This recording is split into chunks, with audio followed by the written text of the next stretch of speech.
Good day everyone, I am Mitchman Bilisena from MTR 8-18. We are currently discharging 30,000 metric tons of coal in Algeciras, Gibraltar. At the moment, also your vessel received voyage instruction from the character to proceed to port of A, Singapore for loading after the completion of the discharging operation. The master asked me to appraise all relevant information and requirements that the vessel will use, including all nautical publication. This is essential to safely proceed on your loading port. In this video, I will demonstrate the correct procedures, the appraisal stage including the appropriate and relevant information and requirements used in planning a safe voyage. They are namely Admiralty List of Sailing Direction, Admiralty List of Radio Signals, Admiralty Tide Tables, Admiralty List of Lights and Fog Signals. First, let's talk about Admiralty Sailing Direction that we will use from Gibraltar to Singapore. They are the areas of 45, 49, 64, 38, 44 or Nautical Publication 45. Mediterranean, Pilot Volume 1, Nautical Publication 49, Mediterranean Pilot Volume 5, Nautical Publication 64, Red Sea and Gulf of Aden Pilot, Nautical Publication 38, West Coast of India Pilot, and Nautical Publication 44, Malacca Strait and West Coast of Sumatra Pilot. Next is the publication of radio signals. There are 6 publications for radio signals. They are Admiralty List of Radio Signals, Volume 1, Nautical Publication 281 Maritime Radio. Station Admiralty List of Radio Signals, Volume 2, NP 282 Radio Aids of Navigation. Differential, GPS, DGPS, Legal Time, Radio Time, Signals and Electronic Position Fixing System, Admiralty List of Radio Signal Volume 3, NP 283 Maritime Safety Information.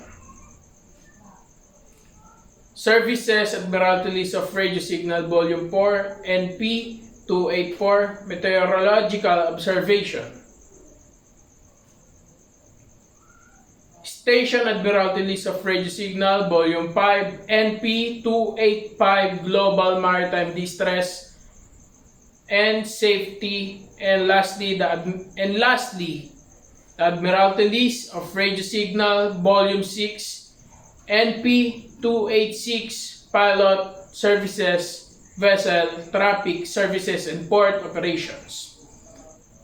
Admiralty Digital Radio Signals 1345, ADRS 1345 assist the mariner in routine radio communication, receiving and providing weather reports and safety information, pollution and quarantine procedure in the event of the distress SAR incident, while the volume 2 and 6 are for positional and timekeeping references to aid the calculation of positions and times worldwide and maritime radio communication information for 3,600 services location worldwide.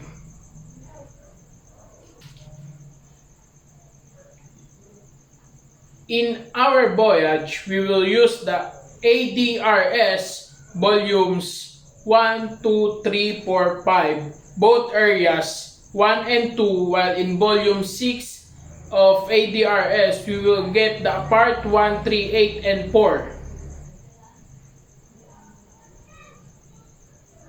Next, we have to acquire the specific publication for lights and fog signals. our intended voyage. So these are the publications that we will need in our voyage. Admiralty List of Lights Areas 4, Mediterranean and Black Seas.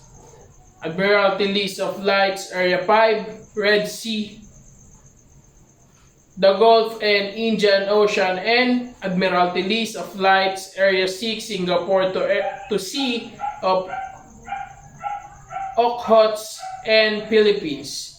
The Admiralty List of Lights and Fog Signals provided information such as international number, location, name, geographical coordinates, characteristics of lights and fog signals, intensity, elevation in meters, range in sea miles, description of structures, equivalent foreign language, light, and descriptions.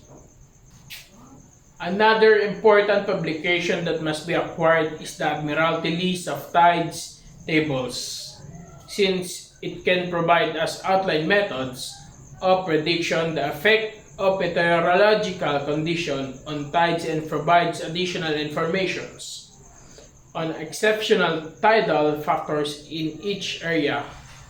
In line with this, there are different areas or parts, but these are just the following publications intended for our voyage: Admiralty List Tide Tables, or ATT, Volume 4, South Pacific Ocean, including tidal stream tables. NP 204, Admiralty Tide Tables, ATT, Volume 5, South China Sea and Indonesian, including tidal stream tables. NP 205, and the Admiralty Tide Tables, ATT, Volume 6, North Pacific Ocean, including tidal stream tables. NP 206. Also, during stage, it is important to consider the time zone, since places all over the world have their own time differences. So here, as we can see, the local time in Gibraltar is 0, meaning to say the time in Gibraltar is the standard time, while the local time in Singapore is plus local time. Therefore, we can say that time in Singapore is ahead by 7 hours compared to Gibraltar. While NAVTEX areas and Inmarsat Sea areas also play an important role in our voyage, as it provides a forecast for winds and seas over the affected area. More specifically, going from Gibraltar to Singapore, we will need in acquire the Inmarsat Seas 4F4 and Inmarsat Sea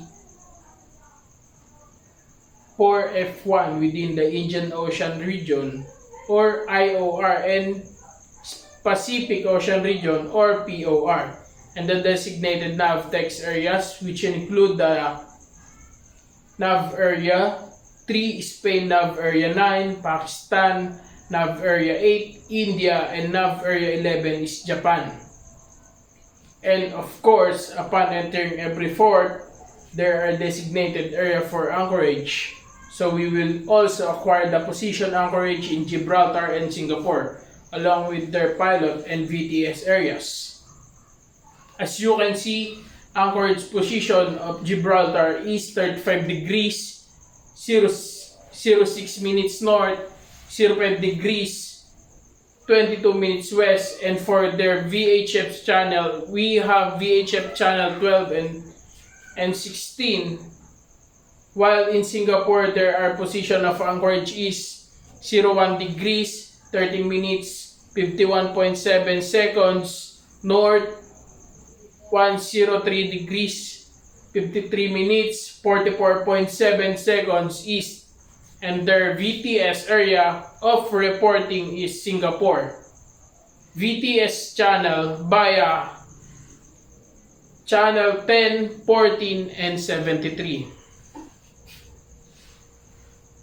Aside from that, these are the additional that we need to ensure our smooth sailing. These are namely ocean passage of the world notices to mariners, ship routing, and Mariner's Handbook.